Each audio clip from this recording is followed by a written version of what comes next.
welcome to our channel, the Ant program. Today we decided to start off with the Clutter family murders, which is something that we really haven't seen on YouTube. You know, it's mostly like the Colts and some other stuff. Yeah. But if you don't know who they were a really well-known family in Holcomb. Like, really, the dad was filthy rich, you know? So, like, I think there was, like, a thing where someone said that if something happened in Holcomb, like, it mostly had to do with the Clutter family. So that's how big they were, you know? They were pretty... The four members of the family were Herbert, Bonnie, and their two younger children, Nancy and Keaton Clutters. And they were murdered by two ex-convicts, Perry Smith and Richard Hitchcock. Yeah. I think they called Richard Dick, but, you know, I don't want to say that. So we'll call him Richard. I think Richard. that's what they would call him during the quote-unquote research I was doing, you know? Okay. Alright, so who are they? The Clutter family had a total of 6 members. Obviously, the dad, Herbert, Bonnie, the wife, and the children that were living with them at the time, Nancy and Kenyon. They also had 2 other daughters, were Beverly and Eviana. But they were college students already, so they moved out and they were going to college at K-State. Herbert was born in Ingalls, Kansas on May 24th, 1911.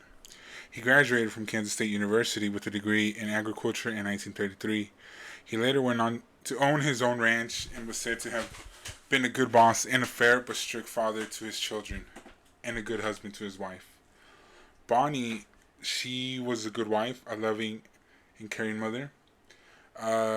It was said on the book in Cold Blood that she suffered from this like, not depression, I guess you would say, you know, that she was bedridden towards the end of her years, but we'll get into it later. But apparently, like, most of the books, the book exaggerated a little bit from what her relatives and her daughters would go on to say. They would say that she would always help around the kitchen, you know. She would love to hang out with her friends. Her and one of her friends, both her husbands, worked at the co-op. And whenever the co-op would send them out to, like, Kansas City or another place, while the husbands were working, they would, go out, spend the whole day together and shop. It was, like, pretty happy. Obviously, both, like we said, both Beverly and Ivana were away in college, so during the murder, they weren't home. They didn't really find out till later on. Beverly would end up getting married to 3 children. Not to have She would get married 3 children. And then would go on to have 3 children and 11 grandchildren. You want to read that again? I did. I corrected myself. Okay, you know, I'm getting the jitters out. You know, she would later pass away in April 19th, 2010. Ivana was born on the June 26th, 1936, in Garden City, Kansas. She graduated from Holcomb High School on 1954. She went on to study for teaching elementary. She graduated in 1958. And during her time in college, I guess she developed a passion for teaching. She enjoyed flying and eventually earned her private pilot's license in 1978. She would go on to pass away on October 5th, 2019, at the age of 63. Nancy Clutter, she was born on January 2nd. With Nancy and Kenyon, they didn't really have that much information on him. You know, they were still teenagers, so I guess there wasn't that much to go about. It was said that she was the town's darling, and obviously, granted that the family was pretty huge. I'd say sounds about right. She was a smart, straight-A student, and people would describe her as beautiful and would always be involved in the community. Kenyon, he was described as handsome, tall man who didn't like to sit around and would always want to do something. There was this clip on YouTube. I think it was his uncle talking about it. And he talked about how he had this beat up car, you know, but he would like it because he could get to work on it. He also said that him and Kenyon went out hunting before, like, the murders happened. Well, the killers were Richard Hitchcock. As you said, his name was Dick. He was born on June 6, 1931. in Kansas City, and his parents were farm workers and were said to be loving but strict. In 1947, the family moved to a small town in Kansas named Edgerton, and Richard was said to be a popular athlete in Olathe High School. Once he left high school, Richard wanted to attend college, but his family could not afford it, so he went on to work as a mechanic instead. At around 19, he ended up getting married, but later was caught in an affair and he divorced. He divorced His first his wife. Yeah. first wife, first wife and kids. Around 1950s, he suffered a car accident that rendered his face like lopsided, and according to his brother, the accident almost killed him. And they also said that it changed him, probably for the worse, Most likely. most likely. After that, he got a whole bunch of debts from the hospital, which led him to get a habit of gambling and writing bad checks. He went through several jobs from railroad worker, mechanics, and ambulance drivers. At the same time, writing the bad checks and committing petty thefts. This would land him his first prison sentence in March 1958 at the age of 26, imprisoned in Kansas State Penitentiary for stealing rifles out of local homes. This is where he met Perry Smith and Floyd Wells. Floyd Wells would become important in this case because it led to the capture of both Perry and Herbert. No, so Floyd Wells, he was a worker for Herbert, right? And I think when they were in jail, Richard, I think, no, Perry would end up becoming good friends with Herbert. It was saying in the story, but basically Herbert told him, yeah, there's this guy, I used to work for him, and he keeps a safe with a shitload of cash in it, right? And that's what led to them wanting to go rob him, pretty much. Which is pretty crazy, because, like, it was well known that Herbert, he would pay his workers with checks and not cash, you know? So this would pretty much end up making Herbert the target. Mm-hmm. The other killer, his name was Perry Edward Smith. He was born in October 27th, 1928 in Huntington, Nevada. He was a son to Florence Julia Buckskin and John Smith. Both were rodeo performers. He was raised with a father who would abuse his mom along with his siblings.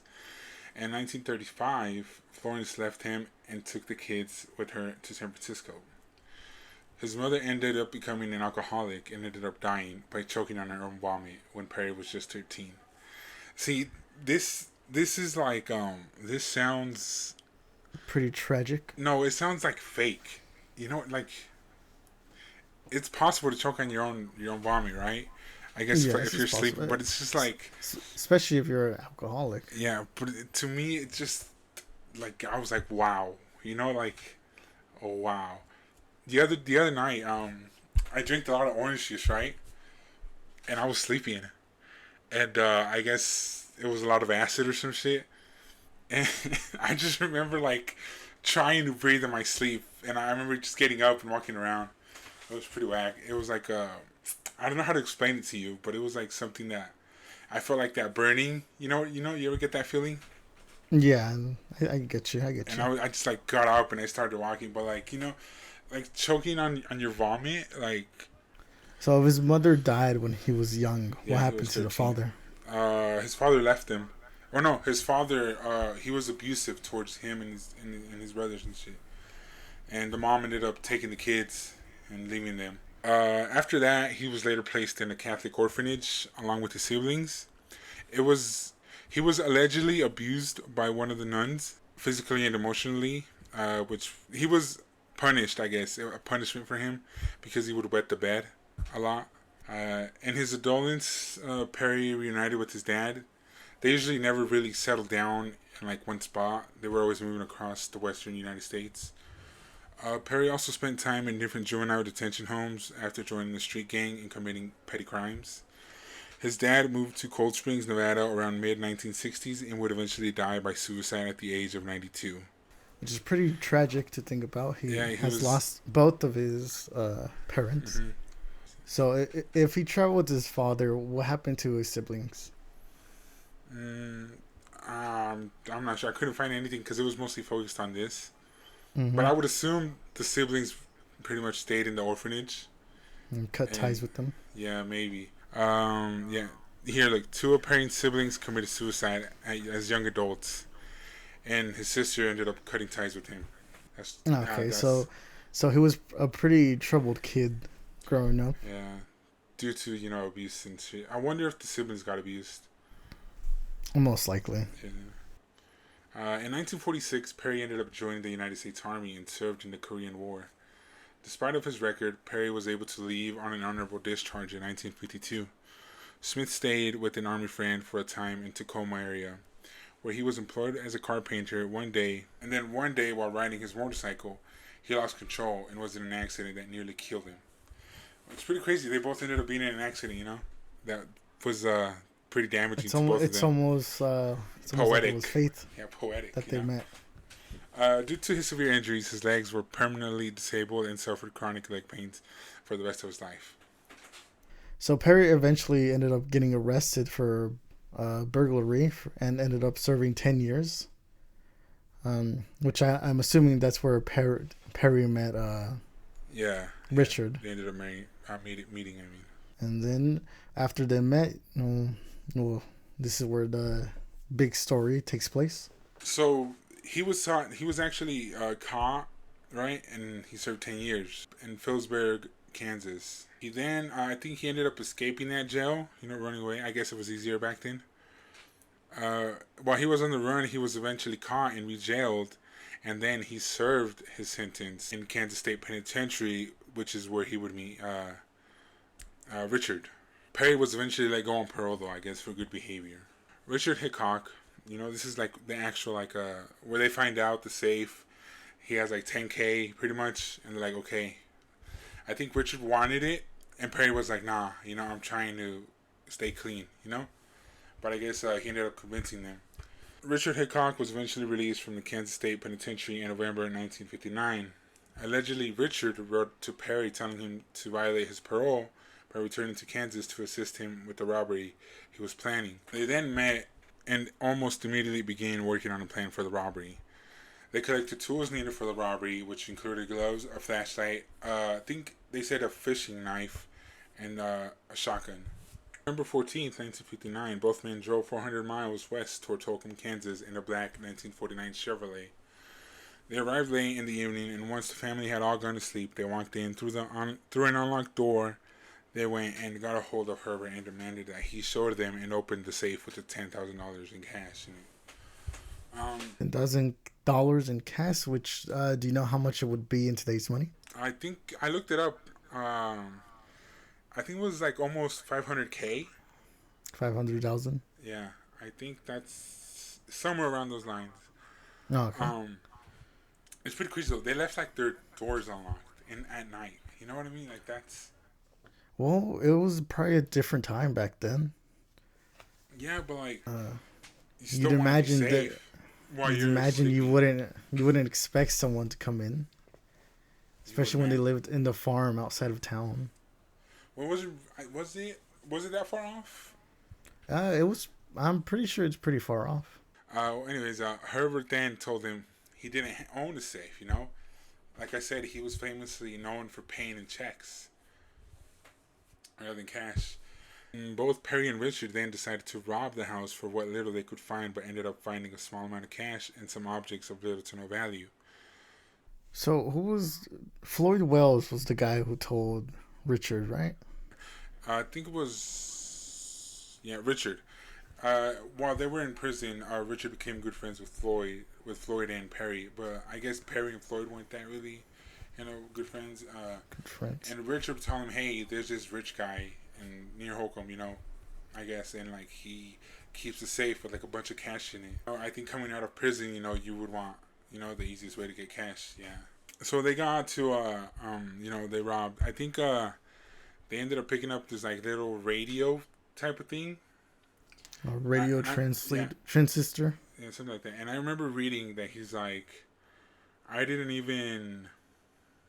wasn't even looking for cash, or something like that. He's like, but I grabbed that radio because I liked the way it looked, pretty much. I remember they had Herbert, right, and they were like pushing him to like show me the cash, And I remember during that, Bonnie ended up waking up, and she was like, "What's going on?" And I think Herbert was like, "Don't worry, they just want me to give them money. It'll be okay or whatever, right?" They got both of them, right? And they were gonna shove them in the bathroom so that way they could go around and look for things in the house to yeah. And as they were doing that, Nancy came out, startled her, and she thought it was a joke at first or whatever. And then they decided it was serious, and then I think that's when the brother came in, and they ended up shoving them all in the house.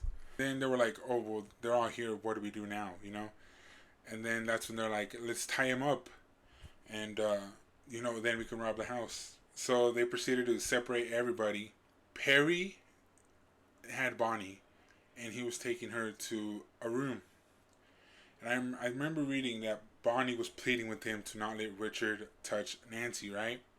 And then it said something along the lines of, "It was hard for me to, I think, meet her request, because he said he was having the same thoughts Richard was having, you know?" So they proceeded to tie everybody up, and then I think they finished robbing the place, and they went down to Herbert, and they were I guess they were trying to duct tape his head so he wouldn't see, or you know what I mean, like he couldn't see them correctly because you know how he was still sleeping and stuff. So they were taking their time because they wanted to leave holes in his nostrils So to you let can him breathe. breathe. And I think I want to say Perry. He was like, "Oh, if it was me, I would have killed him already or whatever." And I think Richard, or no, it was Richard who said that. And I think Perry like kind of like called his bluff, right? And I guess it fired up Richard. Richard didn't shoot him, and I think Perry was mad because of the way Richard was acting. And I guess Perry took it and shot him and killed him. Or no, not shot him and killed him. He slit his throat, right? But the knife was dull, so it was kind of hard to get it out. So it was pretty much Mm-hmm. him suffering Yeah, from the suffering, and stab then wound. that's when they shot him and killed him. And then they got scared that the family was gonna Report them. report them, and like they knew who they were, so that's when they decided to go kill the family. And I think you can see. Let me see this one. You see? Can you see it? Yeah, I see. Yeah, That's I the think. bedroom. Yeah, this was Nancy right here. This is her. I think they shot her behind the head with the shotgun. This one was Herb, and you see this footprint, bloody footprint right here. Yes. This So this that's is this so that's Nancy. yeah, this one was Nancy, and then this one was Herbert. But Oh, this like after like because he was tied up to like a pipe or something, you know. But I yeah. guess this is after they let him down. And this little footprint would come in handy to later on. And this is Kenyan, yeah, Kenyan. They pretty much just shot him. He was tied in the couch and they shot him, and that's him right there. So it's pretty interesting that they took the time to put them in different rooms They just also to execute them.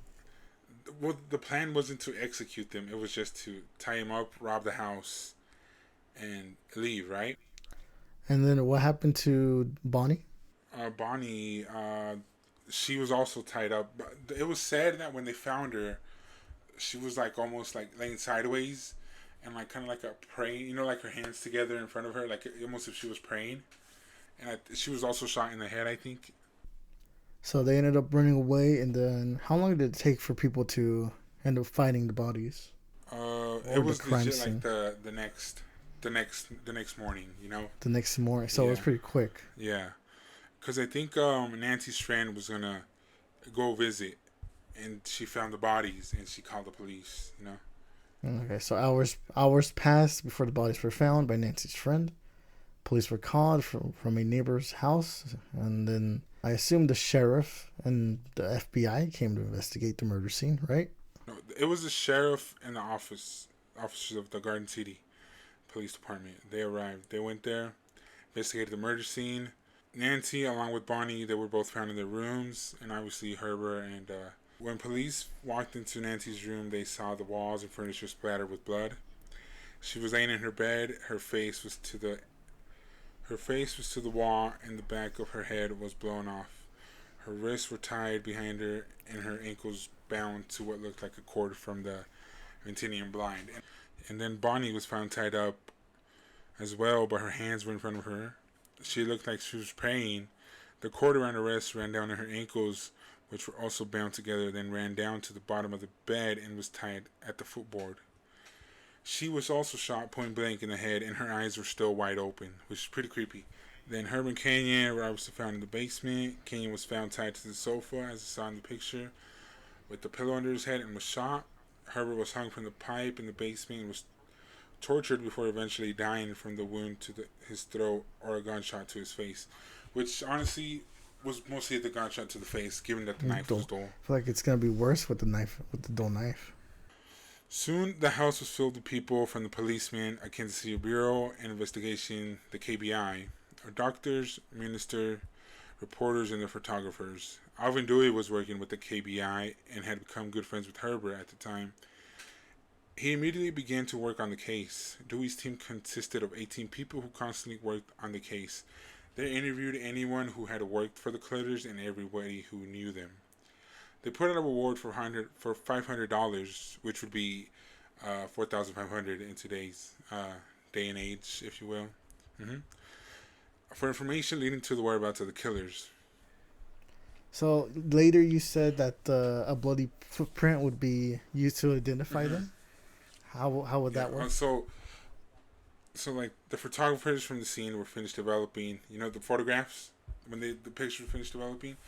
It was made a discovery of the bloody footprint that I showed you, and when they found the bodies, they were all barefoot, so it couldn't be none of them. They were all getting ready to sleep. That boot was a common boot used at the time, so there was really nothing much they could do. But they still decided to keep it, just in case something came up in the future. While some of the family's friends toured the house, they realized that none of Nancy's jewelry was missing and only a translated radio was missing. Obviously, the radio that he took, which is pretty crazy that there was jewelry and they couldn't find it. I wonder how good that transistor radio looked for them to take it. I think it was like he tried to pawn it and it wasn't really that much. I think that's it. Could have been he pawned the radio or he pawned something else, but it wasn't really that much, Since there were no items with monetary value gone, it caused the case to be stalled. Obviously, like, why would you rob and not steal, like, the valuables, the jewelry. Which I find is so funny. Like, they had all the time in the world and they didn't find, like, the valuables. Like, it's mostly that they were panicking. They probably realized that they fucked up big time and had to leave as soon as possible. But again, it was the middle of the night. And, like, a house that was, like, not really close to town, you know what I mean? It wasn't until around Christmas time that a colleague of Dewey reached out. His name was Logan Safford, the director of the KBI in Topeka. He told Dewey that a former prisoner in Kansas State Prison knew who the killers were and that he would talk in exchange for some reward cash and early release from prison. That prisoner would be Floyd, the one that told him about the safe. It was said that Floyd was hesitant to talk with the cops because he was scared the prison inmates would jump him for helping the cops. By the time the officers were found out who the killers were, Richard and Perry were on the cross-country trip. They had been cashing fraudulent checks and had been spotted from Kansas to Nevada and the surrounding states. Which, would it be that hard to, cash checks back then? Like, I think it'd be a lot easier without the modern day computers. Because it wouldn't be that much of a, process. Yeah, it wouldn't take long to process it. They would just take your word for it, wouldn't they? Anyways, they ended up pawning their binoculars in Mexico to afford their hitchhike through California to Nebraska, where they would stay for a few days before heading back to Kansas City. On December 30th, while picking up a parcel containing personal belongings that Perry had shipped from Mexico, the two were apprehended in Las Vegas. Among the items in the parcels were the boots worn during the murder. Which, why would you keep them? Yes, these guys do not. Why would you? Sound pretty smart. Why would you keep the evidence? They missed the valuables. All they took was a radio and I think it was like $50. And they kept the boot that they found. The bloody boot. That. So they were apprehended in Las Vegas, and then I'm pretty sure they were flown back to Garden City, Kansas. So I think one of the things that you didn't really talk about is how is Floyd connected to Herbert? I told you, he used to work for Herbert. It, Kind of it like. makes you think if Floyd knew that Herbert only writes checks, what made him think that there was a Hmm. safe with money in it? Well, to be fair, he probably just assumed, because he's filthy Assuming, rich. yeah. He could assume that, every rich person has a safe in their house.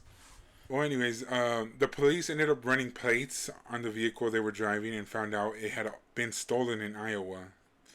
The two were arrested for vehicle theft, and the KBI, along with Dewey, were notified that the man who had killed the Clutter family had been apprehended.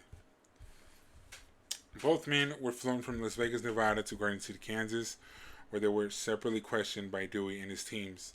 So I think they flew and then drove, right? But when they drove, they were in separate cars, and I think Dewey ended up going in with Perry. Dewey was in the car with Perry. He pretty much told him, hey, stop lying. Richard confessed to everything and put the blame on you. And he pretty much told him the stops they took and all the stuff they carried, like Richard's personal 12 gauge shotgun, along with stopping to buy gloves and duct tape. Perry said that once they arrived at the home, they waited till all the lights were off before they snuck in. Upon sneaking in, they tried to find the safe but had trouble doing so. This is when they went up to find Herbert and pretty much told him to give him the money. After they found out, Herbert's like, yeah, dude, I don't have cash on me. I just write checks. And even then, just make him write you a check, right? They asked Herbert if his wife had any money, to which he said no, obviously. She was very sick at this time, and this is when it was said that she was bedridden and had depression. They headed to her room and woke her up, and when she came, noticed the two men with the gun. She started weeping, obviously very scared. They then checked her purse and found a small amount of money in it and took it, which was what I'm assuming it was like the $50 they took, I think. They then wanted to look in the other rooms in the house, but didn't want to leave Herbert and Bonnie alone, so they came up with the idea to lock them in the bathroom. Like I said, he started heading to Kenyon's room.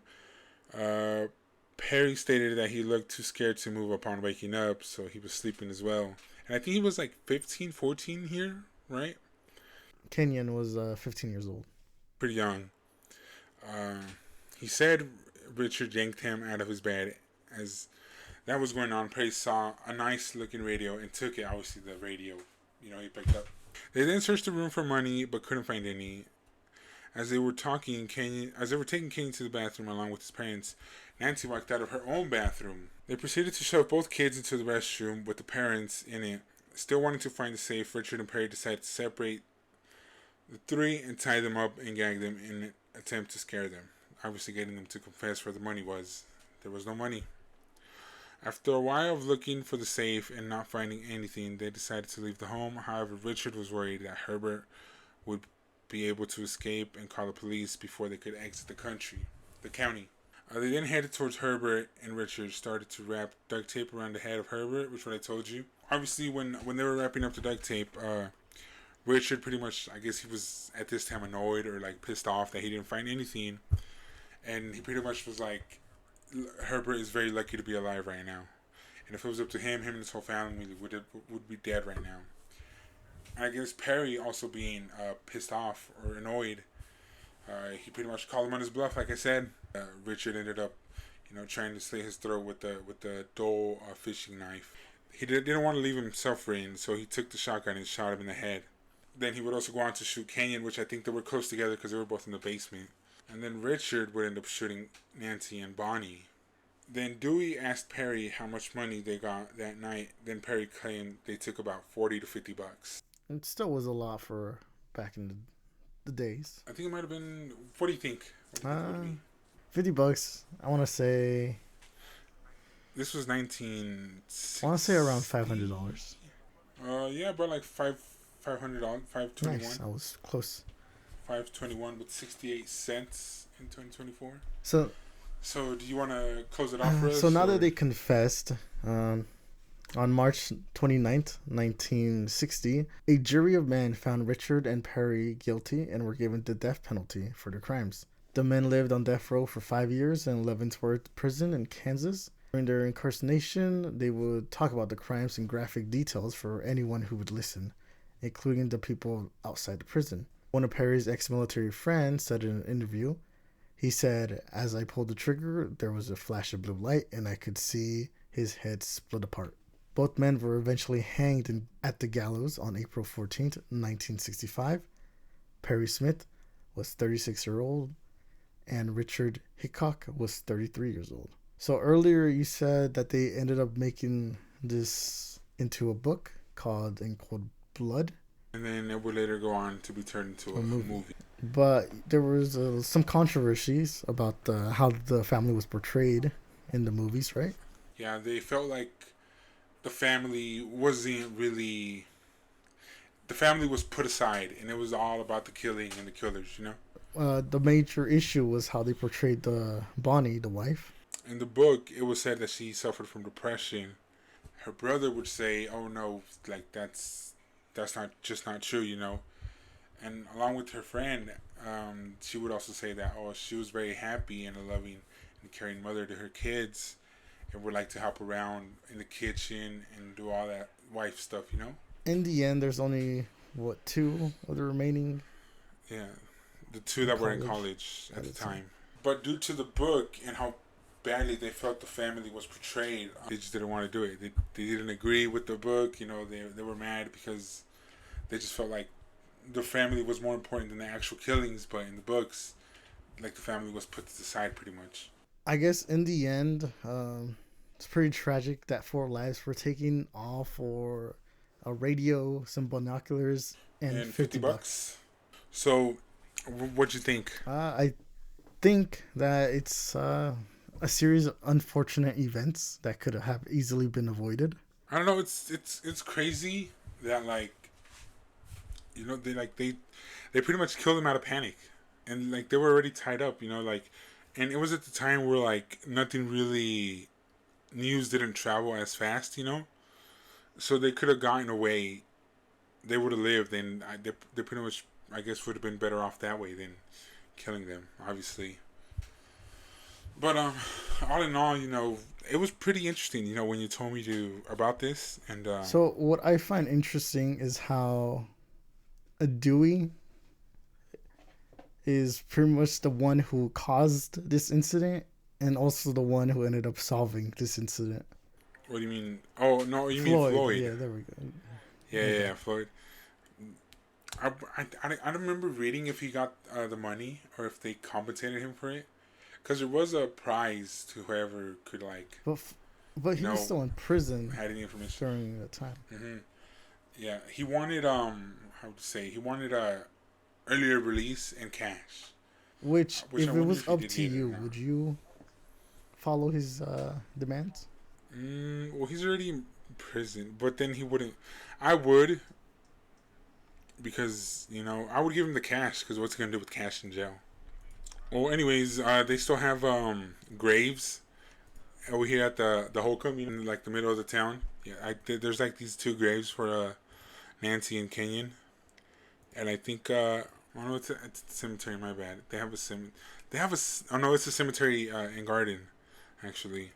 I thought they had a memorial at the park, but no, it's just two cemeteries, Nancy and Kenyon, and I think Bonnie and Herbert were buried together. But yeah, all in all, it's pretty tragic. Yeah, I think we pretty much went over most of the stuff.